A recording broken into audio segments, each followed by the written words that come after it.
The boardroom whispers had been growing for weeks. Catherine Collins, the newly appointed CEO of Nexus Technologies, couldn't ignore them any longer.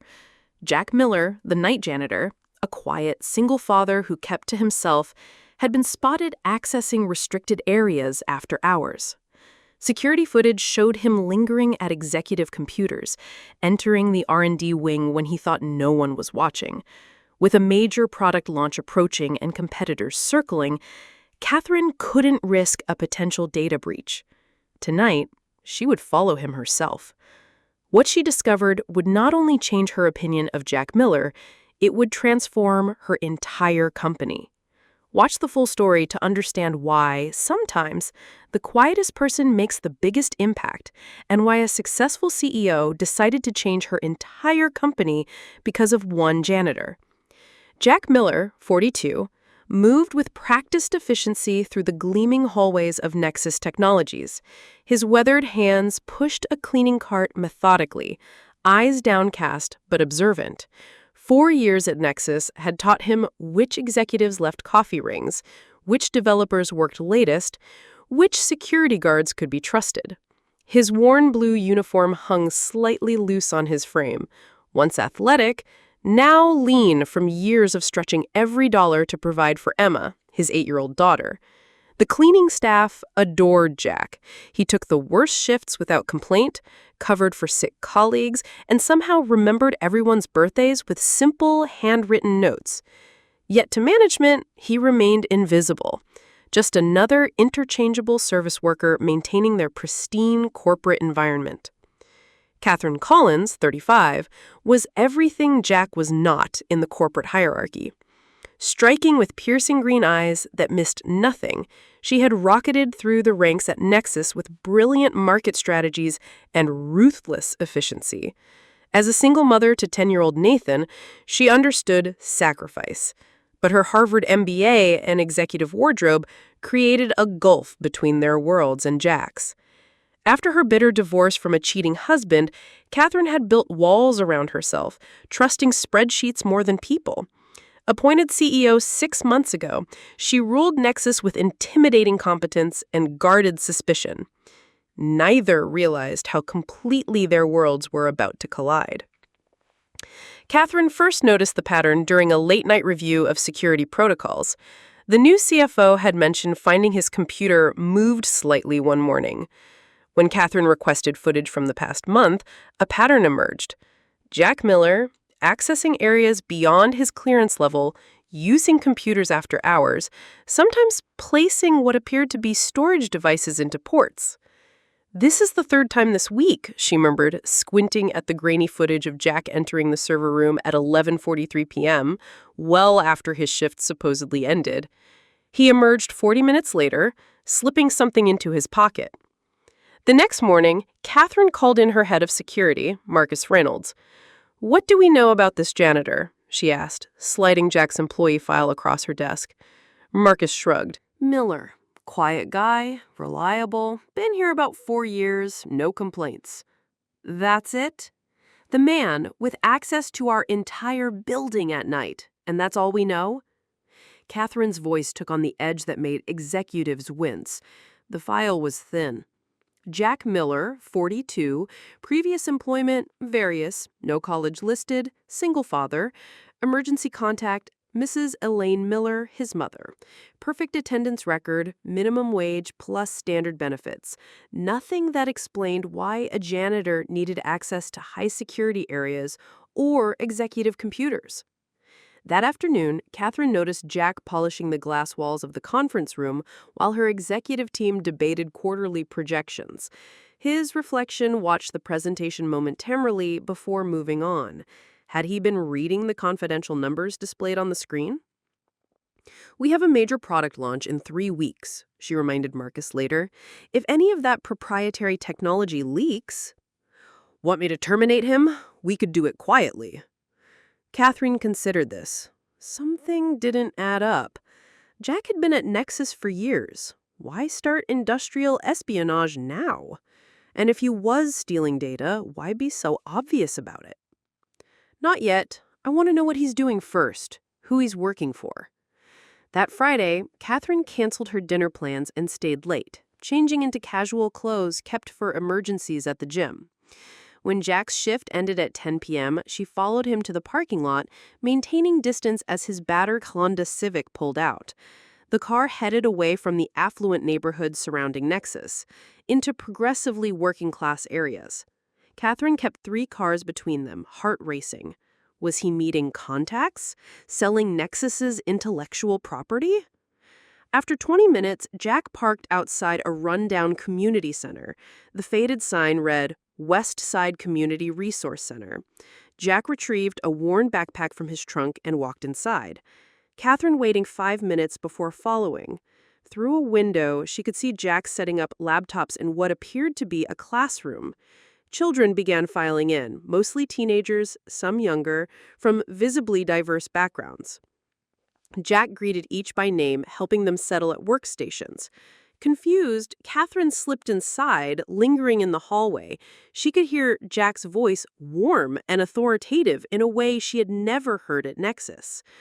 Remember what we discussed about algorithm efficiency? Today we're putting that into practice. Let's build something that actually helps people. Catherine peered around the doorframe. Jack stood before a whiteboard, diagramming what appeared to be a complex software flowchart. The teenagers watched with rapt attention as his confident hands mapped connections between modules, hands that hours earlier had been emptying trash bins at Nexus. Mr. Miller, a girl with bright eyes raised her hand, could we use the same approach for the community resource database? Excellent question, Lucia. That's exactly the kind of application I had in mind. Catherine watched, dumbfounded, as Jack led the class through what she recognized as advanced systems architecture, college-level material at minimum. These children, many wearing secondhand clothes, typed furiously as Jack moved between stations, offering guidance with patient expertise. After class, she followed Jack to another room where younger children waited. From her hiding spot, Catherine watched as he distributed refurbished laptops to wide-eyed recipients. "These are yours to keep," she heard him explain to a boy no older than 10. "I've installed educational software and basic programming tools. The password is your birthday, just like we practiced." The boy hugged the laptop to his chest like a treasure. When Jack finally emerged from the center 3 hours later, Catherine ducked behind a column. She watched him load empty containers back into his car, the same containers she'd seen him carrying out of Nexus. Not stolen technology, but donated equipment. Her phone vibrated with an urgent email from her assistant. Distracted, Catherine failed to notice Jack approaching until he spoke. "Miss Collins, is everything all right?" She froze, caught in her surveillance. Jack stood a respectful distance away, confusion evident on his tired face. "I was just dropping off donations," she improvised, gesturing vaguely toward the center. Jack's expression remained neutral, but his eyes, surprisingly sharp and intelligent, reflected disbelief. "The center always appreciated support," he said carefully, "especially from someone like yourself." "Someone with influence?" He hesitated. "If you are interested in the program, I'd be happy to show you around properly next time. We teach coding, digital literacy, resume building, basic skills that might help these kids break cycles of poverty. And you're qualified to teach these things? Because..." The question came out more accusatory than intended. Something shuddered in Jack's expression. "Good night, Miss Collins." He walked to his car without looking back, leaving Catherine with more questions than when she'd arrived. The next morning, Catherine instructed her assistant to compile everything available on Jack Miller. By afternoon, she had her answer, one that made her sink into her chair in disbelief. Jack Miller wasn't just qualified to teach programming. According to archived articles and patents, he had once been Jonathan Jack Miller, Senior Systems Architect at Empirical Software. More startling, he had been part of the original development team for the core technology that Nexus had later acquired and built their flagship products upon. "This can't be right," Catherine muttered, scanning employment records. Jack had held a prestigious position at Empirical, then abruptly disappeared from the industry 5 years ago. Further digging revealed the reason: a wrongful termination lawsuit that Jack had filed against Empirical's then CEO, William Harrington. The suit claimed Jack had been fired after blowing the whistle on unsafe shortcuts in medical software that could have endangered patients. Though Jack had eventually won a modest settlement, Harrington had blacklisted him throughout the industry. Shortly after, Jack's wife had died of cancer, leaving him alone to raise their daughter. Catherine sat back, processing this information against the man who silently cleaned her office each night. The janitor with downcast eyes had once been a rising star in exactly her industry until principles cost him everything. That night, Catherine returned to the community center, this time walking directly to the administrative office. The director, an older woman named Diane, greeted her with surprise when Catherine introduced herself as Nexus's CEO. "Jack never mentioned knowing someone from Nexus," Diane remarked. "We're not exactly acquainted. I'm curious about your program here." Diane's pride was evident as she explained. We serve predominantly immigrant and low-income families. Many parents work multiple jobs, leaving children unsupervised. Our center provides safe space, meals, and education. She hesitated. Jack's program has been transformative. Before him, we could barely offer basic computer access. Now we have coding classes, digital literacy, even internship preparation. And Jack provides this for free? Diane's expression softened. He volunteers all his time. The equipment comes from donations he somehow finds: refurbished laptops, monitors, cables. We've seen children who couldn't turn on a computer now building websites for local businesses. Catherine followed Diane to a small classroom where Jack sat with an elderly woman, patiently showing her how to use video calling software. She hasn't seen her grandchildren in Venezuela for 8 years, Diane explained quietly. Jack set up the connection and taught her how to use it. As they toured the facility, Catherine noticed the makeshift nature of everything: outdated equipment, furniture held together with duct tape, a leaking ceiling with strategically placed buckets. Yet somehow, the space radiated purpose and hope. "Our biggest challenge is space and equipment," Diane confided. "We have a waiting list of 60 children. Jack does miracles with what he finds." "But what if someone wanted to help?" Catherine asked. Diane's eyes widened. "That would be extraordinary." The next day, Catherine authorized an anonymous corporate donation to the Westside Center, enough for building repairs, new equipment, and expanded programming space. When Jack arrived that evening to find new computers being installed, Diane simply said they'd received an unexpected blessing. Over the following weeks, Catherine found herself inventing reasons to work late, observing Jack from a distance. Once aware of his background, she noticed the incongruities: how he methodically organized server cables that most janitors would jumble together, how his eyes lingered on code displayed on developers' screens, the careful way he handled electronic equipment others might treat as trash. When confidential documents were carelessly left out, he didn't photograph them, he placed them in secure drawers. The man she'd suspected of corporate espionage was actually providing unpaid security oversight. Catherine was still processing these revelations when crisis struck Nexus. 3 days before their major product launch, the development team discovered a critical flaw in their flagship software, one that threatened to delay release by months and potentially cost millions in lost revenue and stock devaluation. The executive floor became a war zone of blame and panic. Catherine ordered an emergency meeting of all senior technical staff. Solutions proposed were either too time-consuming or risked introducing new problems. As the meeting descended into finger-pointing, Catherine noticed Jack quietly cleaning the adjacent conference room, his reflection in the glass showing an expression of concerned concentration. On impulse, Catherine stepped out of the meeting. "Jack, could I speak with you a moment?" He followed her to a quiet corner, maintaining a respectful distance. "You were part of the original Empirical team that developed a core framework," she stated, without preamble. Jack's expression revealed nothing. "You've been researching me?" "Yes." Catherine met his gaze directly. We have a critical system failure in the integration layer. Given your background, I wonder if you might have insights. For a long moment, Jack said nothing. Then, "May I see the error logs?" Catherine led him to her office, ignoring the startled looks from executives as the janitor followed her. She pulled up the diagnostic reports on her screen.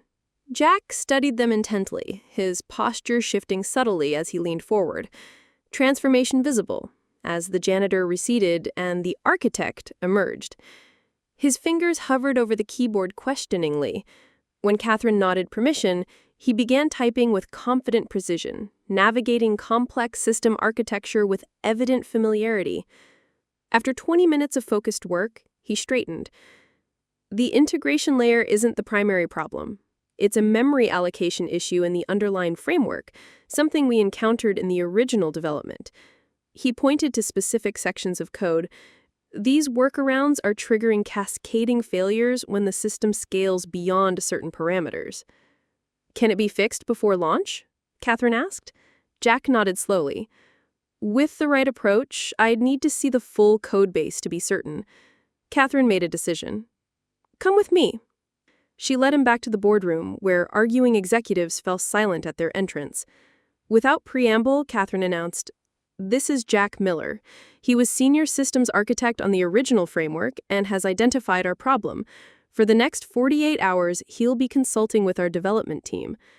The CTO's incredulous, "The janitor?" hung in the stunned silence. Catherine fixed him with a level stare.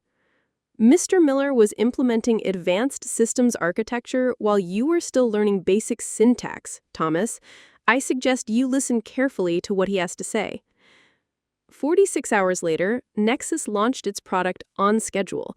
The critical flaw had been not only fixed, but improved upon, with Jack's solution creating unexpected efficiencies that enhanced overall performance. The stock price jumped 12% by closing bell. In the aftermath, Catherine called an all-hands meeting. The entire company, from executives to maintenance staff, gathered in the main atrium. Jack stood uncertainly at the back, still in his janitor's uniform. "Nexus faced potential disaster this week," Catherine began. "Our success today isn't just about avoiding failure. It's about recognizing value where we failed to see it." She gestured for Jack to join her on the platform. After a moment of hesitation, he complied, discomfort evident in his rigid posture. "Many of you know Jack as the man who keeps our facilities running. What you don't know is that Jack Miller was once at the forefront of the technology that made Nexus possible." She proceeded to outline Jack's contributions to the industry and the ethical stand that cost him his career. "While we've been stepping over him to reach our offices, we've been ignorant of the expertise literally cleaning up after us." Catherine turned to face Jack directly. "On behalf of Nexus, I offer both apology and opportunity. We would be honored to have you rejoin the technical leadership team, effective immediately." Murmurs rippled through the crowd. Jack's expression remained carefully neutral, though something flickered in his eyes. "That's very generous, Miss Collins," he replied, voice steady, "but I'm afraid I must decline." Catherine hadn't anticipated refusal. Before she could respond, Jack continued. 5 years ago, I made a choice between professional advancement and ethical responsibility. That choice cost me my career, but preserves something more valuable." His voice gained confidence as he spoke. "In losing that world, I found another. The children and families I work with at Westside Center need advocates and mentors more than this company needs another systems architect." Catherine recovered quickly. "Then I propose an alternative. Nexus will establish a technology access initiative with the Westside Center as our flagship partner. We'll provide equipment, curriculum development, and internship pathways. Most importantly, we need a director of community technology outreach to lead this initiative." She extended her hand. "The position is yours if you want it." The atrium erupted in applause. Something remarkable happened to Jack's face. A genuine smile transformed his features, erasing years of careful guardedness. "This," he said, taking her hand, "is an offer I'd be honored to accept." The transformation began immediately. Jack continued his evening classes at Westside, now with Nexus's full corporate backing. Catherine visited regularly, initially to monitor the investment, then increasingly because she found herself drawn to the center's energy and purpose. On one such evening, she arrived to find Jack teaching Emma and a group of children, including her own son Nathan. She hadn't planned this intersection of their personal lives, but watching Nathan engaged in learning, his eyes alight with the same passion she'd once felt for technology before executive pressure stole it, Catherine felt something rigid within herself begin to soften. Jack approached as class ended, his demeanor more relaxed in this environment than at Nexus. Nathan has a real aptitude for spatial reasoning, he offered. He solved a three-dimensional modeling challenge most adults struggle with. Who hasn't shown much interest in my work before, Catherine admitted, watching her son helping younger children pack up their materials. Perhaps because corporate software lacks dinosaurs and spaceships, Jack suggested with unexpected humor. Catherine found herself laughing, a genuine sound that surprised them both. Fair point. As weeks passed, the initiative expanded. Nexus employees began volunteering their expertise. Former center students returned as mentors.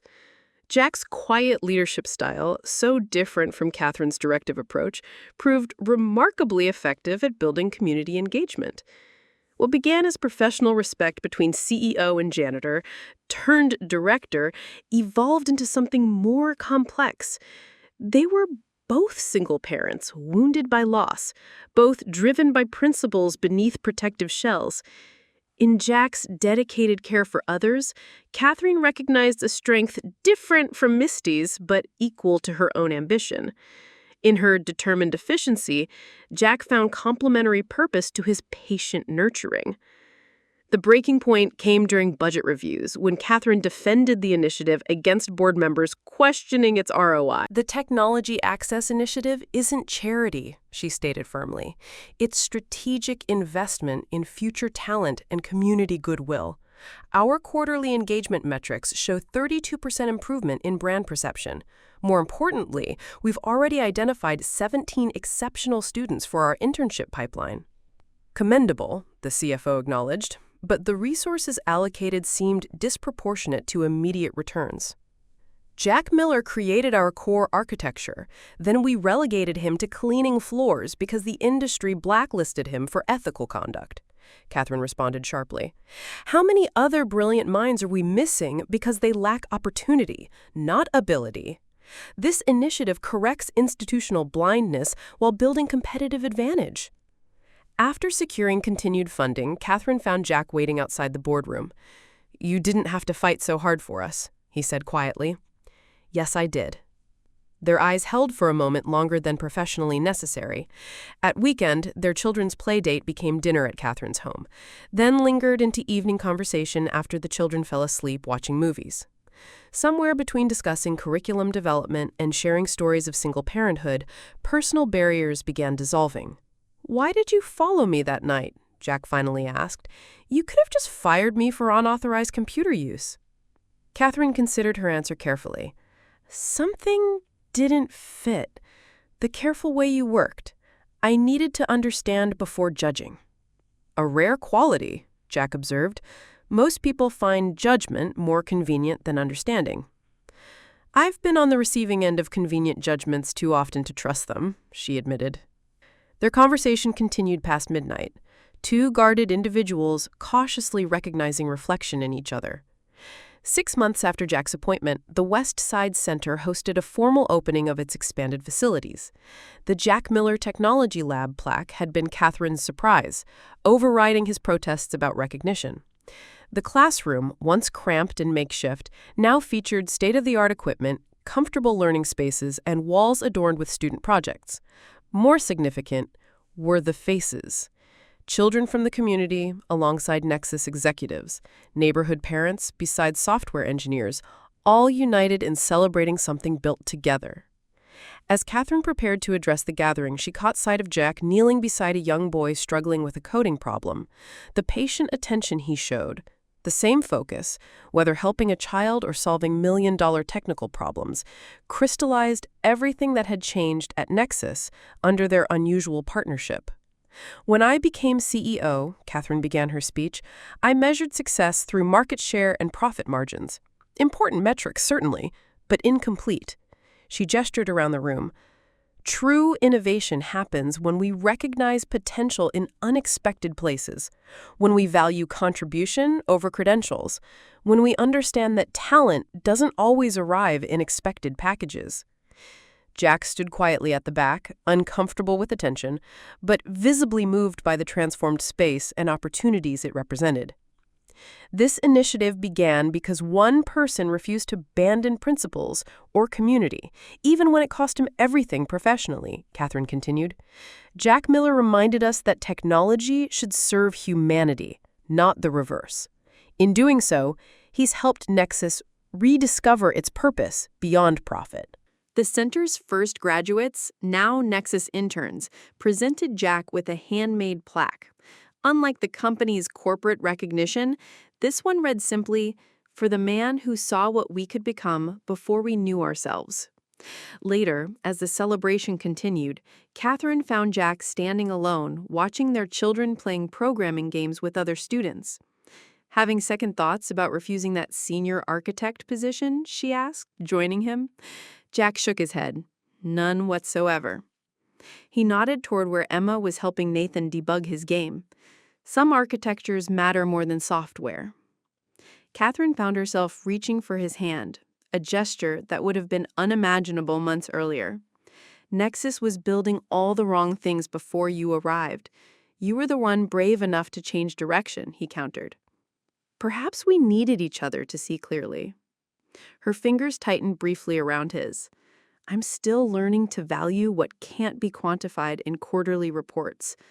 Jack's smile reached his eyes, a transformation still new enough to seem remarkable. "And I'm learning that sometimes influence can amplify impact rather than corrupt it." As evening fell, families gradually departed, until only core staff remained. Catherine watched Jack help maintenance workers, his former colleagues, organize the cleanup, still fundamentally the same humble man despite his restored professional standing. Nathan approached, interrupting her thoughts. "Mom, can Emma come for another coding sleepover this weekend? Mr. Mueller said it's okay if you agree." Catherine smiled at her son's enthusiasm. "I think that could be arranged." As they prepared to leave, Jack secured the new facility with care, born of years protecting what mattered with limited resources. At the entrance, he paused before a newly installed wooden sign bearing the center's expanded name, Westside Technology and Community Development Center, built for second chances. "Your idea?" he asked, recognizing Catherine's influence. "Some concepts deserve recognition." Their eyes met with shared understanding of second chances, professional and personal. Emma and Nathan raced ahead to the parking lot, their friendship uncomplicated by the adult's complex history.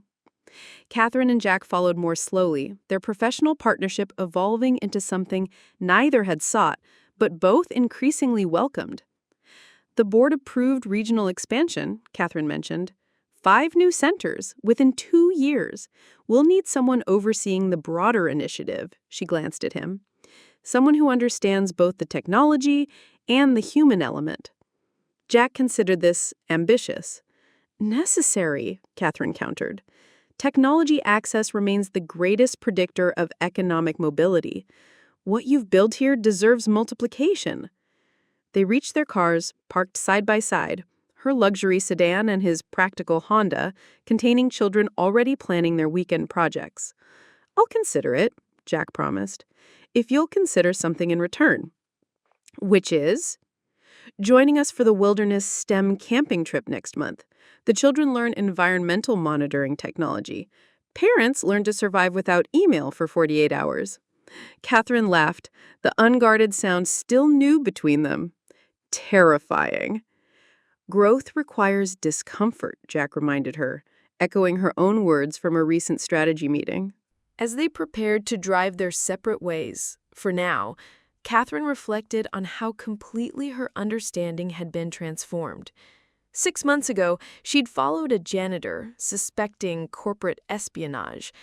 Tonight, she was following his lead into community impact she'd never imagined for her company or herself. "Catherine," Jack called as she opened her car door. When she turned, his expression held the quiet certainty that had first drawn her attention. "Some of the parents are organizing a community dinner next weekend. Nothing formal. You and Nathan would be welcome." The invitation hung between them, professional collaboration edging toward personal connection. "We'd like that," she answered simply.